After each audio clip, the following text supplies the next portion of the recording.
8:20. This is Breakfast with me, Sonia Watson, and Richard Smith as well, with us till 10 o'clock this morning. And we've been talking about this case of NHS fraud, and that staggering statistic we brought you in the last few minutes as well. £1 billion a year the NHS loses to fraud. So what needs to happen? What do we do about it? 0800 111 40 41. We hear about scams and fraud on a personal level, and we talk about it at length and regularly here on BBC Essex, but we're hearing about it happening on a much bigger scale to institutions like the NHS, and that money's being taken away from vital care and services, as we heard, that we may need. So your thoughts on it? 0800 111 40 41. That's a massive number, isn't it? That equates that £1 billion to 167,000 hip replacement operations. That's a different way of putting it. Dave Kearns is Managing Director of Expert Investigations Group, which investigates dishonest employees. And Dave, you're a former police officer as well, so you should know quite a bit about this. We heard there that the NHS is quite a good target if you're a criminal. How do we stop it? Yeah, morning guys. Yes, the NHS is a great target, as is every business, for employees that are being dishonest within the workplace. The employees generally will identify an opportunity to be dishonest. They will rationalise their actions as to why they are being dishonest, and the motivation is always financial remuneration. The NHS is no different to any other business, except it's the biggest employer in the country, so it obviously has a huge risk there from dishonest employees. We heard that there are controls in place, but they need to be kept up. Might that not actually be happening if £1 billion is going out the door on fraud in a year? Okay, so Sonia was quite right when she's talking, Sue was quite right when she's talking about the figures and fraud being hidden, and she also mentioned controls that are in place.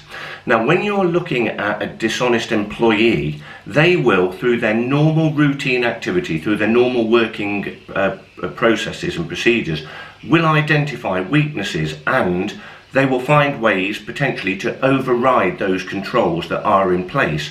And when people are convicted, employees are convicted, it's generally that the control measures are, one, they're not good enough, or two, they have been overridden. Now, if you look at the NHS, with it being such a huge organisation, that is a really difficult organisation to be able to put all of those measures in place and consistently monitor them, especially within an ever-changing world.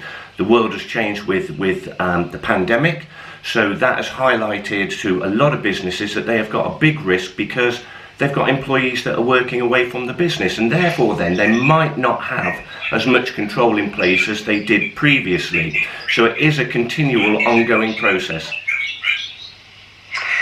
In the case we're talking about, £800,000 stolen from one of our local hospitals. Yes. And the man who admitted it got 5 years and 4 months. Is that long enough?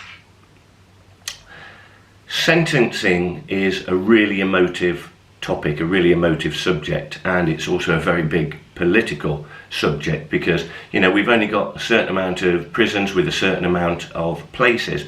Now, there are always factors that influence what a sentence somebody will get, and that could be the fact of an abuse of trust. So here in this place there is abuse of trust. The fact that it is public sector money.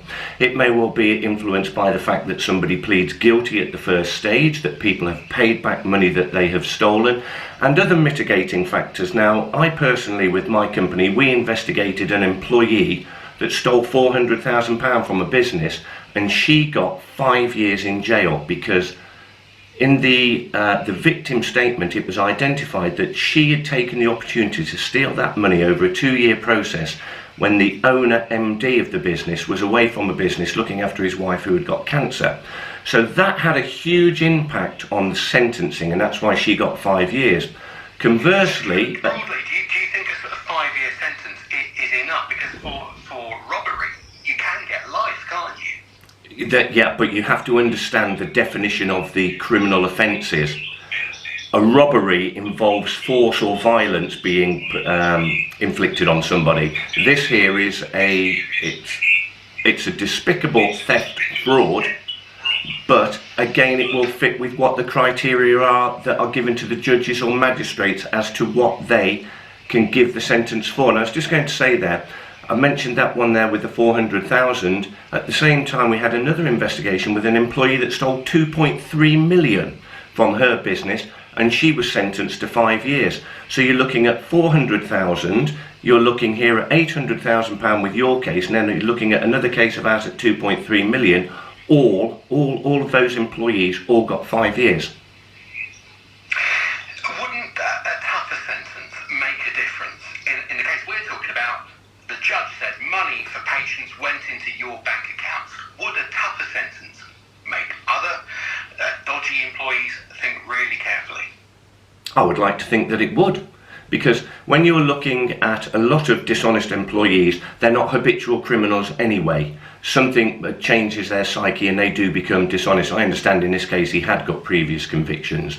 But yes, clearly sentences, the tougher the sentence, the more of a deterrent that it becomes. But again, as I mentioned earlier, it's a big political and economic argument as to how many prisons we have, how many prison places we have, and who are we putting in there? Are we going to put violent offenders in there, as opposed to, for a longer period of time, as opposed to a dishonest employee? I can't give you the answer as to whether that is a good sentence or a bad sentence. It is the sentence. Dave, good to hear from you this morning. Thanks for coming on. Dave Kearns, Managing Director of Expert Thanks. Investment.